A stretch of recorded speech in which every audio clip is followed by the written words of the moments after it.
Holly Joe. Let me hear that again. Holly Joe. Holly Joe. Well, it is great to be here in Austin today. My name is Gary Batten. I'm the assistant chief, and I know we're in Longhorn country, but we like coming down here and visiting with the Choctaws. And that's what this meeting is all about. Chief Powell has always said, you know, since the Trail of Tears, you know, when we moved to Oklahoma, since that time people had to move out for jobs. And so we, as the tribe, want to make sure that we keep everybody informed what's going on within the Choctaw Nation and what's important to you all. And Chief and them has just done a great job of making sure to promote our culture, our history that we have, and that we should be so proud of within the Choctaw Nation. But one of the things we always like to do is we like to go to the Lord in prayer, and I'm going to ask Brad Joe to come back up. And I appreciate you indulging us in doing Choctaw time. It's a little bit past 6 o'clock. But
this time also I'm going to call up a beautiful lady that has also a great spirit, and that's Miss Lily Roberts. Come up and lead us in opening prayer. Y'all with us, give her a big round of applause.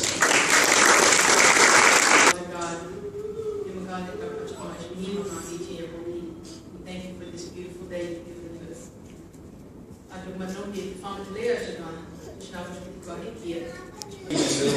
Isn't it great to hear the Choctaw language? Yeah. That is beautiful. And that's one of the things that Chief Powell has talked about. Probably if you've attended, I was trying to remember the last time we were Austin, it's been probably 2 or 3 years ago now. And one of the things we're trying to do, as I mentioned earlier, is try to go back to our culture, to our history, to remember our history, remember our past, all the things that our forefathers went through from the Trail of Tears to get us to where we are today. And I start thinking about that, and I reflect upon Chief Powell. He has never forgotten that mindset, that heart, that spirit of a Choctaw. And I believe that's what led us to the great Choctaw Nation that we are. Most of you all probably know, since 1997, we have just flourished. And that's when Chief Powell has taken over office as the chief of the Choctaw Nation. I don't know if you was aware, we have offices in San Antonio. We also have offices in Dallas, Texas as well. So one of the things Chief has always talked about, he wants a 100-year vision for us to become world-renowned. And also talk about sustainability, make sure that we're known throughout the Choctaw Nation. But the part that I love about Chief is he's saying we're doing better than ever before. We never need to forget who we are as Choctaw people. There will be good times and bad times. You've probably seen it in your own families. There's been ups, there's been downs. But we'll always remain Choctaw, we'll always remain family. So I'm so proud of him for keeping true to our culture, to our history, and also making our tribe flourish. So at this time, if you would give a warm welcome to our Chief, Chief Gregory Pye.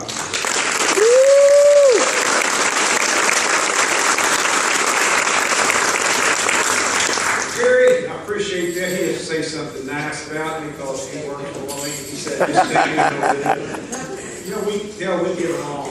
And as Choctaws, they've always got along, and they joke, and they carry on, and they're very loving people and very caring people. And that's what we come up here for, because we're very caring about all Choctaws. I was, my folks, back in the 1940s, couldn't find jobs in Oklahoma, and it took a year. They worked the northern coast of California in timber, and they worked along many jobs to get there. Started with nothing. And so I was born in Northern California. And every year we'd load up the car, as many as 8 and 9 in a little 2-door car. Those relatives wanted to come back too. So we would sleep in the back up behind, you know, the cars had a back seat with a window up back here. Well, that's one of my places I got to sleep. I think some of you know Route 66, and we'd drive back and forth. So when I became chief, and by the way, we moved permanently in 1965. We permanently bought a ranch back in Hugo, when Hugo and Andrews got back home. But I realized that many people have to move off of jobs, and our tribe realizes that. That's why we share anything, any program we have in Choctaw Nation is with Choctaw money. We share it with the outside, any Choctaw. Why you have scholarships for development, many other programs. The federal programs, sometimes they restrict us with just in certain areas we can use those. But so you'll have a lot of different programs here. We've just been so happy to come down Austin. We did drive around your beautiful place out here, and we went out to a big lake out here about 30 minutes, I guess what direction was it? North. And we saw that the lake was about half, you said half empty or half full. And we saw that because right now we're having, we call them water wars. We haven't went to battle yet, but on our seal, you'll see that there's a smoking peace pipe hatchet all in one. And then even our bow is unstrung. Now it'll be kind of, it may just look like it's strung because you have 2 notches. Second is just to keep it from falling off, and you can string it up in about 2 seconds. We don't go to war anymore, but we are in the middle of one of those. We're trying to share it with our people around us, our neighbors, and it's starting to work out better. We're being accepted.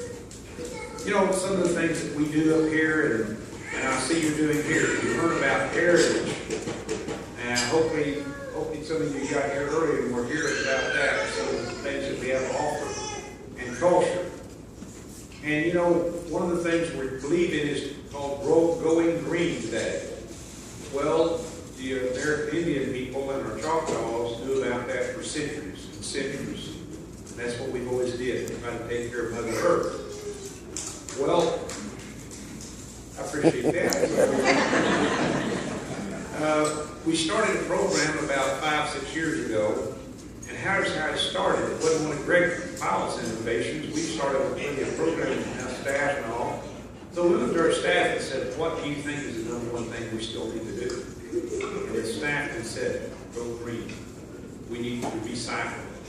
So with that, we started a program. We were able to get a grant or two with our own money. And today we just surpassed 4 million pounds. This time last year, it was 1 million. We started our second huge collection. We have a number of the bigger towns in area is all contributed. We have several trucks that run every day.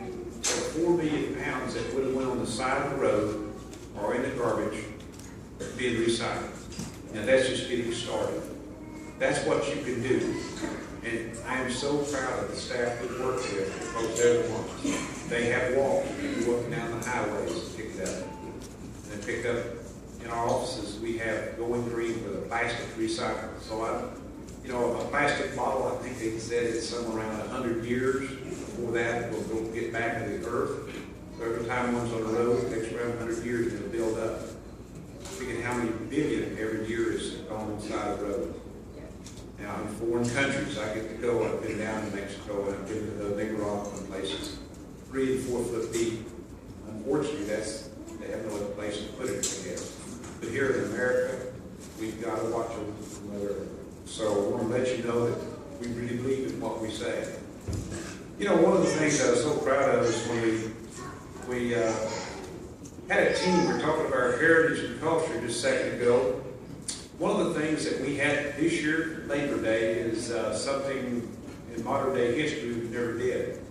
3 years ago, let me back up, we started our own Choctaw stickball team. I got to regress a little bit. I got to tell you the story. You ever hear of Paul Harvey, the rest of the story? You can listen to the rest of the story. We started this, and we started practicing, and we got several teams up, and my goodness, we loaded them up on one of our Choctaw buses and barely got them on there. And we had 43 or 44 players. We thought, we're going to go down with a good team. We've been practicing about a year. That's a rough sport. You go out, you're barefooted, you get 2 sticks, and no any kind of a face mask, no pads, anything. And you're out to tackle, and sometimes they break toes, arms. You're able to tackle them, take them down, and just keep running. Well, we practiced hard for a year and went down to Mississippi. They had a world champion. They've been playing stickball for many years. They start very young. We got the team we faced had 125. We thought, well, 43 is pretty good. So we didn't do real well, but we fought and we have scored some points, and of course we didn't win. Second one, we did right up close. The first game we were just tied, and finally they did beat us. So we said, okay. So we brought our different teams from different players. Now we've got different areas. So we brought them together at Tuscaloosa last year and this year. Last year we got close. We didn't win. This year we had our young men go out there and they started. And the first game played a Mississippi team. Now they're the world's best. The first game we never beat them before. We beat them. First ever. I won it.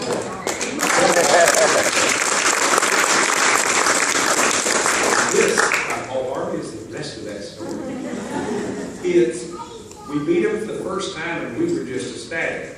Now it's a double elimination. So the next night, we started about 8 o'clock that night and played, and you play hard. You never stop. You never stop the game. You're running 110 yards fast as you go, in and out, in and out. Temperature heat index was about 108 when we started this year. So you can imagine these people.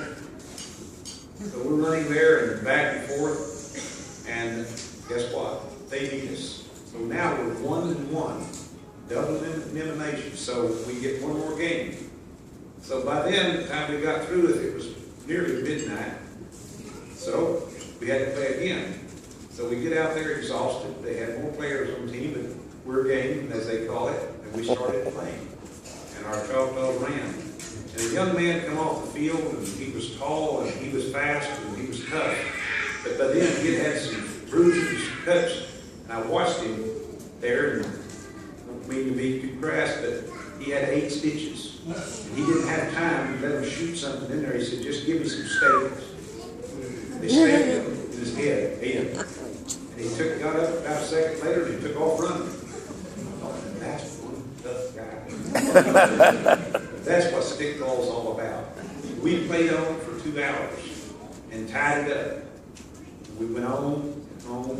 Finally, after this is overtime, we went to overtime. We were like 2:30 in the morning. We finally scored the last score, and it was the winner. And now this is the first time in modern history, Choctaw Nation are champions in the stickball. I think you should give them.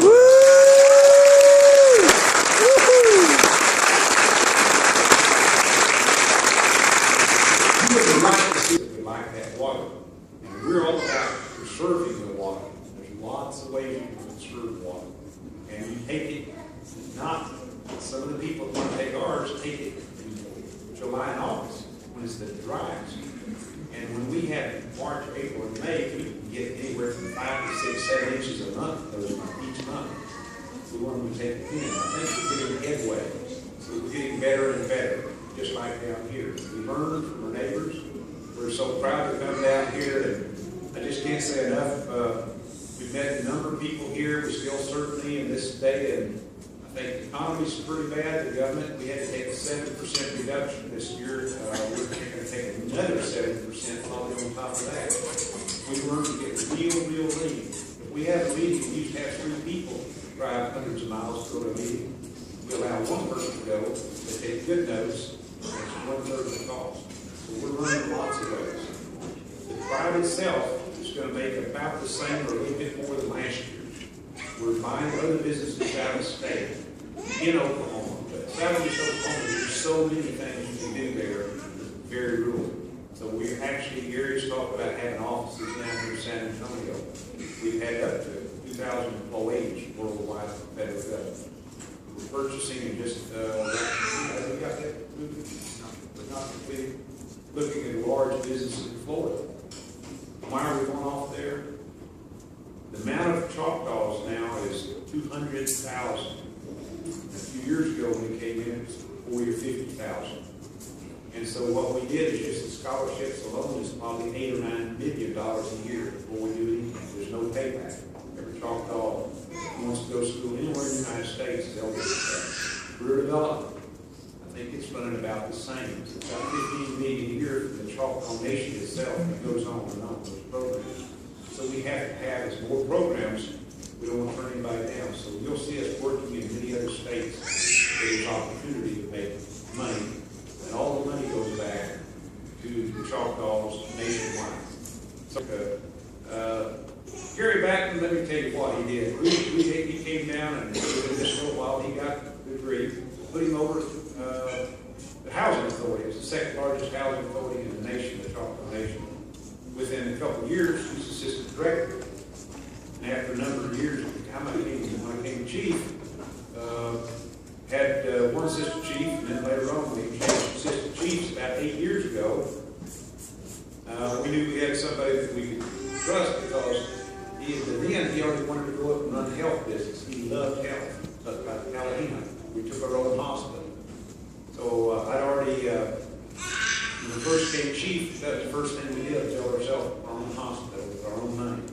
We got 7 different businesses generated and we built it. And so, guess what? We asked him to come up, and even since he was in a building trade, he built the hospital.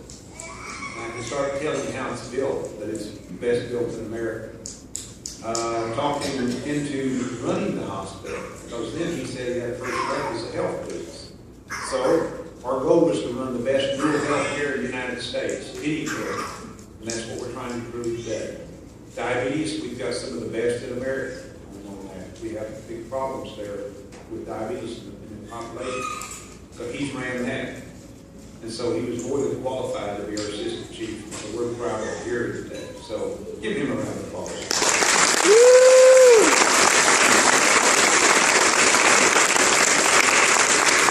Then our favorite princess up here, Lily. Now you're fixing to get a really good lesson. Lily always has some good stuff. I'm going to let Gary come back up here and introduce her. So we're so proud to be here and appreciate y'all for coming out. Thank you. God bless. People that knows me from the big city of Daisy, Oklahoma, so they know the true story. That you can't brag on me, but no, it is great to be here again. And one of the things I want to do, we mentioned our office in San Antonio, and I was looking around the room. I'm looking for Amy. Where is Amy? Oh, there's Amy. If you, Amy Cole, she's running our office down in San Antonio. If y'all would, give her a big round of applause. What I love about that particular business, it's our 8A business where we provide services to our military, to our men and women. Most of those are overseas, and we're glad and honored to do that. And it made me think of Nikita, which I was talking about from the big city of Daisy, Oklahoma, her and her husband. Chief Powell and I have always wanted to honor our veterans, and support them in everything that they do in protecting our freedoms that we so dearly love and we should cherish. But I'd like for all of our military men and women to stand up at this point in time, and let's give them a big round of applause for what they do for us.